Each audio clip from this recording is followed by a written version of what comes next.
الحمدللہ رب العالمین نحمدہ و نصلی علی رسولہ الکریم اما بعد فاعوذ باللہ من الشیطان الرجیم بسم اللہ الرحمن الرحیم ان اللہ و ملائکتہ یصلون علی النبی یا ایہا الذین آمنوا صلوا علیہ وسلموا تسلیما صدق اللہ العلی العظیم۔ جس کے لیے جہاں پیدا کیا جس نے خدا کو دیکھا ہوا، جس کے لیے جہاں پیدا کیا جس نے خدا کو دیکھا ہوا، وہ ہیں محمد مصطفیٰ بلغ العلا بکمالہ۔ اوصاف ان کے پاک ہیں شان جن کی لولاک ہے، سارا جہاں مشتاق ہے حسنت جمیع خصالہ۔ جب کی نبی نے یک نظر ہو گیا سارا جہاں بدر، جاتا رہا ان سے کفر کشفت دجا بجمالہ۔ چڑیا بھی پڑتی ہیں جب اڑتی اور پھرتی ہیں، شمس و قمر بھی کہتے ہیں صلو علیہ وآلہ صلی اللہ علیہ وسلم۔ محترم خواتین و حضرات، آپ کا خادم مفتی عمران آج ایک مرتبہ پھر آپ کی خدمت میں حاضر ہے،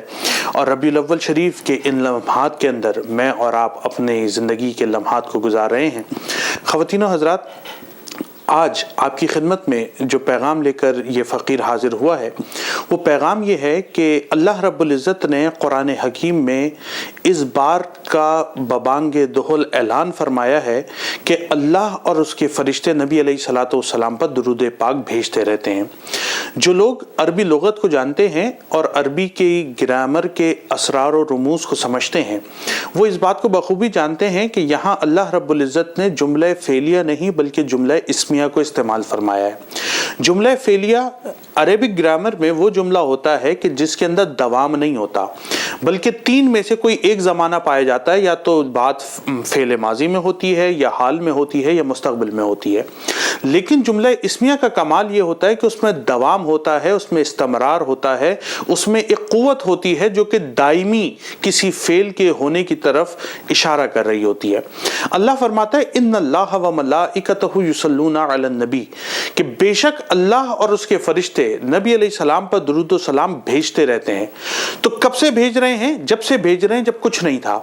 اور کب تک بھیجتے رہیں گے؟ جب تک بھیجتے رہیں گے جب کچھ نہیں ہوگا۔ بس ہر طرف اللہ رب العزت کی جناب سے ملائکہ کے لیے یہ عام پیغام اور حکم ہے کہ وہ رسول اللہ صلی اللہ علیہ وسلم پر درود و سلام بھیجیں، اور پھر اللہ رب العزت نے مومنین کو مخاطب کر کے فرمایا کہ اے ایمان والوں، تم بھی میرے رسول پر درود و سلام بھیجو۔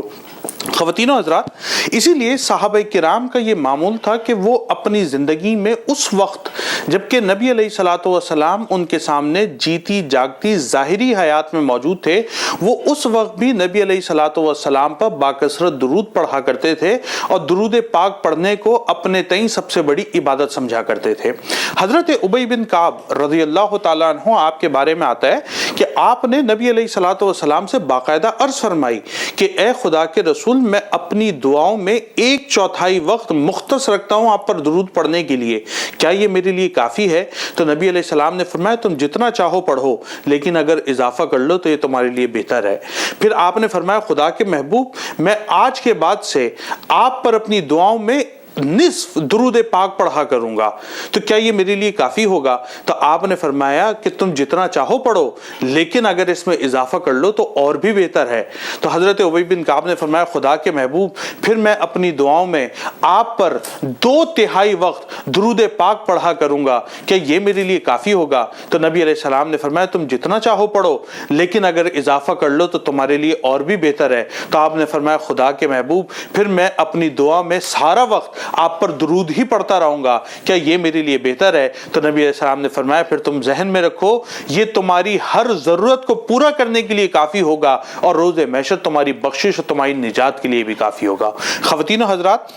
نبی علیہ الصلوۃ والسلام نے اپنے صحابہ کرام میں اس بات کو عام فرمایا کہ وہ باکثرت نبی علیہ الصلوۃ والسلام پر درود بھیجیں، اور پھر آپ نے یہاں تک ارشاد فرمایا کہ جب میرا وصال ہو جائے گا اور اس کے بعد بھی مجھ پر کوئی درود بھیجے گا تو اللہ میری قبر پر ایک فرشتے کو مقرر کر دے گا جو لوگوں کے درود سنے گا اور مجھ تک پہنچاتا رہے گا۔ تو صحابہ کرام نے عرض کی خدا کے محبوب، آپ کا جسم اتھر تو اس وقت بوسیدہ ہو چکا ہوگا، آپ اس وقت درود پاک کیسے سنیں گے؟ تو نبی علیہ السلام نے فرمایا اللہ نے زمین پر انبیاء کے جسم کو کھانے کو حرام کر دیا ہے، یعنی میں اس وقت بھی تمہارا درود سنوں گا اور جو مجھ پر سلام بھیجے گا میں اس کے سلام کا جواب دوں گا۔ خواتین و حضرات، یہ ربیع الاول شریف کی مبارک گھڑیاں مجھے اور آپ کو میسر ہیں، ان گھڑیوں میں کوشش کریں کہ باکثرت میں اور آپ نبی علیہ الصلوۃ والسلام پر درود پاک بھیجیں۔ اور اس کا طریقہ کیا ہے؟ سب سے پہلے میں اور آپ کوشش کریں کہ ہم زیادہ سے زیادہ باوضو رہیں۔ ثانیاً اس پورے ماہ مبارک کے اندر ہم چلتے ہیں، پھرتے ہیں، کہیں جاتے ہیں، آتے ہیں، بیٹھتے ہیں،